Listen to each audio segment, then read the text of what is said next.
Two things of interest today.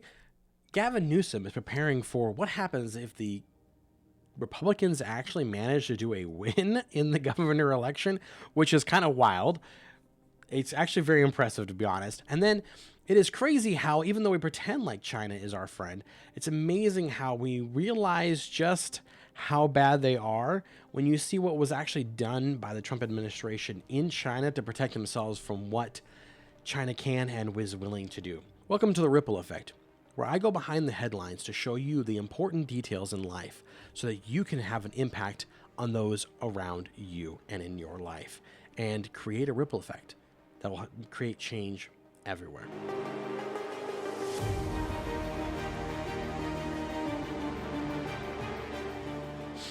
So first off, before we get into it, let's go ahead and like, comment, and subscribe if you can.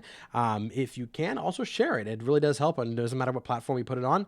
I'm willing to go anywhere. Now I'm starting to work on some of the social medias of it, and I have not had time, but I'm going to. I've got to get to that point. But first off, Gavin Newsom is talking about a break in case of glass type situation if both Steve Hilton and Chad Bianco make it to the top of the ticket for the primaries. How it works in California is the top two people with the most votes make it to the top of the ticket and will end up being on the actual ballot for election. It is not a two-party type election system, meaning that usually what happens is you can get one Republican and one Democrat. Sometimes it has happened where you just get two Democrats and you kind of have to pick which one you're choosing. But what's crazy is the Democrats are so worried that they're both going to make the top of the ticket because there are so many lefties and weirdies and crazy Democrats out there that they're actually reconsidering putting through an emergency measure to go back to a two-party system to make sure that there will be a Democrat on the general election.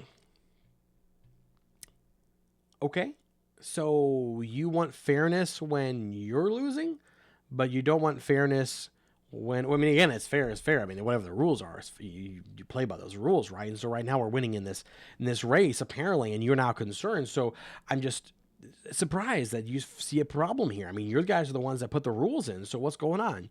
And then, additionally, there's a lot of conservatives that are freaking out, talking about the whole, what does he mean by in case of emergency, break glass kind of situation? And I'm like, guys, he doesn't have to do too much to fight against them, or not even him. There's a super majority in the legislature in California, so even if we get a Republican governor, he still can be overruled and completely controlled by the agencies that have been Democrat for millennia at this point, it seems like, and all of the legislature still is controlled by the Democrats. Super majority, it won't matter. They can overcome any veto that any conservative might try to do in the governor's seat. Now, what that does encourage us is to do more in the local elections as well. Making sure we actually care about our state senators and our state congressmen and our legislators. Making sure that we focus on those things too, because it does obviously have a ripple effect in the politics of our state. Now, that is California, and we don't know how it's going to sit at this point. They're making it kind of seem like it might be both Republicans, but I think they're trying to do that to rile up the base. We'll see. But here's something crazy. So how much do the Trump administration trust China? And really, how much should they trust China? Here is a report.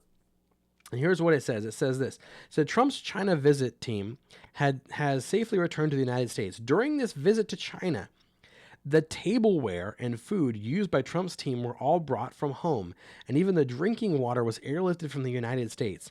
Trump never touched any food from the Chinese side. The state gifts presented by China were all prohibited to the U.S. side by the U.S. side from being taken through the plane and were thrown into a trash can at the airport in front of the Chinese personnel. All of this is a product of guarding against harm from Xi Jinping's Chinese Communist Party, and shows that that America has absolutely no trust left in China under Xi's rule. And you could say this is a bad visual all you want, but literally the fact that we had to bring our own food products from the United States, our own food utensils, our own water, to make sure that nothing is contaminated by the Chinese. And we don't have any idea how far some of their technologies, spy technologies, have gone. This shows you just how dramatically bad it is and how we cannot trust them so bad that all the gifts, in fact, that were given by the Chinese to the American group were having to be dumped in a dumpster before they got on the plane because they were worried about sound, bugs and like listening devices and all kinds of recording media and all that kind of stuff, tracking. They are not on the same scale as us. And there's a reason why. When you take God out of society, and that's what the left is trying to do, but when you take God out of society and you move him away and you say that he no longer matters, then everything is fair game. This is why, and this is why there's a constant trouble with China when it comes to their people going places, like the Chinese kid that was graffitiing the pyramids. Because again, it doesn't matter to them because there's no real value in history because they don't understand the value of what that history entails. We understand because we understand that every bit of our history is God given to us.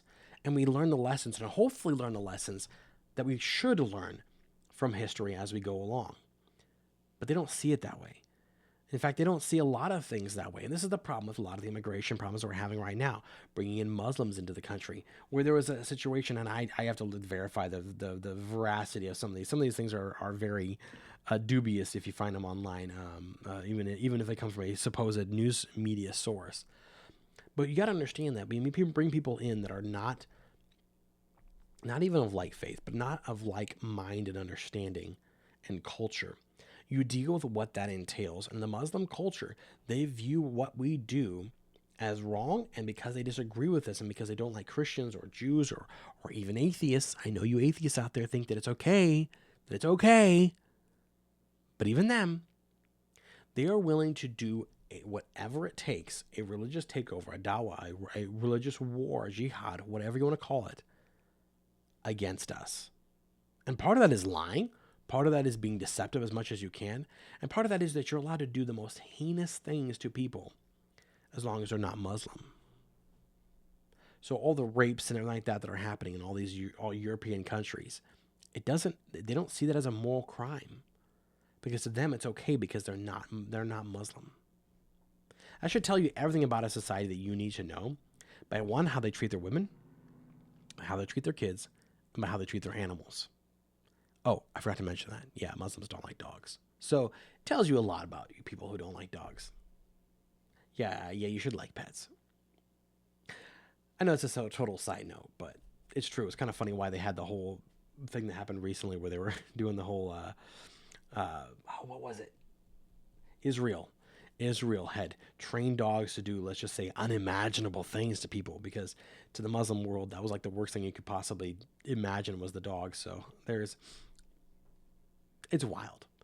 But we have to understand that not only do we have to have solidarity in our state to be able to develop a good political party that's able to stand against the Democrats, but we also have to develop a party in down the line in the national sphere to keep out all the lunatics and the crazies that want to tear apart our countries and destroy it from within. And that's how they're doing this. There's actually a kid that was on testifying before Congress about how Qurans can be found in school libraries, but not Bibles. This is a takeover is happening, guys. If you don't want to see it, that's because you have your head in the sand. Thank you so much for watching. Like, comment, subscribe, and please spread the word of the channel. And tell me what you think down in the comments. If you have any ideas or news or disagree with what I covered, let me know.